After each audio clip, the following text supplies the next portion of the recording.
inside the creepy unsolved case of the only person ever murdered at the South Pole.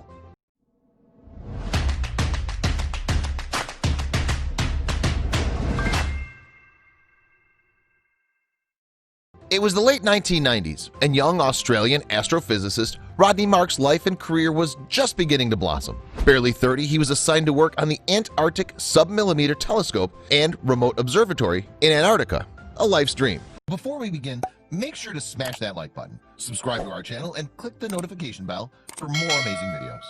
Not to mention, he was engaged to the love of his life, Sonja Wolter, who was stationed on the Antarctic base with him and worked as a maintenance specialist. But just as life was looking up for the young couple, it suddenly took a turn. On May 11th, the year 2000, Rodney began suffering from severe stomach pains, fever, and nausea. Tragically, within 36 hours, he was dead. While it was initially assumed he died of natural causes, the circumstances of his demise began to seem suspicious. Soon it was believed that he'd been the first and only person ever to be murdered at the South Pole. Because the Amundsen Scott South Pole Station was in Antarctica, one of the most remote places in the world, getting proper medical attention simply wasn't an option. Flights had been canceled for the next several months due to the inclement weather. Since no flights were leaving Antarctica, Rodney's body had to be stored in a freezer on site for 6 whole months, a period of time that was likely detrimental to authorities looking for much-needed clues. No one stationed at the base ever imagined something sinister could be at play. After all, if he'd really been murdered, one of them had to have done it, which seemed unlikely. Besides, Rodney was well-liked and he didn't have any known enemies there. The National Science Foundation released a statement that claimed Rodney's passing was due to natural causes, thanks to a history involving years of alcohol abuse. But they were mistaken. 6 months later, when Rodney's body was finally brought to Christchurch, New Zealand to be properly examined, an autopsy discovered the horrific truth. Someone had intentionally poisoned the astrophysicist with methanol. Suddenly, everyone was in fear. A murder investigation began and other clues started to emerge. A series of needle marks on both of Rodney's arms were discovered, yet there was no detection of any illegal drugs found in his system. As people scrambled for answers, theories began to swirl. Some authorities believed an alcohol addiction, accompanied by the desolate Antarctic environment, drove Rodney to purposely ingest the methanol in an attempt to kill himself. His co-workers, however, weren't buying it. Other theories suspected that he'd accidentally dropped methanol in his liquor while attempting to distill it.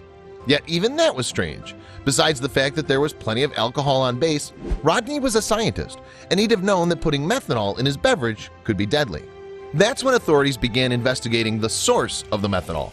Quickly, they learned it was kept on base to be diluted and used to clean the work facility. Everyone stationed there had easy access to the supply.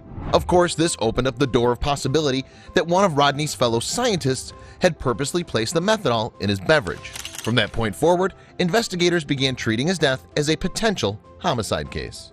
With only 49 people stationed at the Amundsen Scott South Pole Station, whittling down the possible suspects list wasn't too daunting a task for the investigators. Or at least, that's what they thought. Eventually, authorities hit an unexpected roadblock in the form of the United States government. Unbeknownst to them, the Amundsen Scott Station was located on a legally divided territory between New Zealand and the United States. The territory was owned by New Zealand, even though it was a U.S. base. When lead investigator and detective Senior Sergeant Grant Wormald from the New Zealand Police Department began questioning Rodney's fellow scientists, only 13 of the 49 agreed to participate.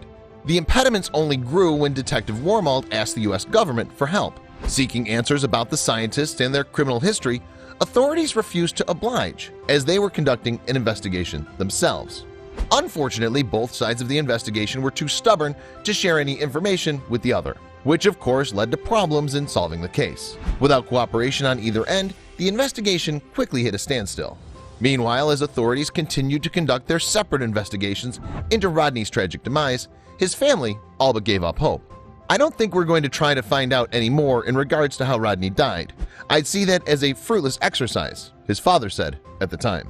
To this day, Rodney's tragic murder remains unsolved. It's highly unlikely that anyone would be able to recover usable evidence to help aid in the investigation and bring justice to his family. Hopefully, however, a breakthrough comes one day.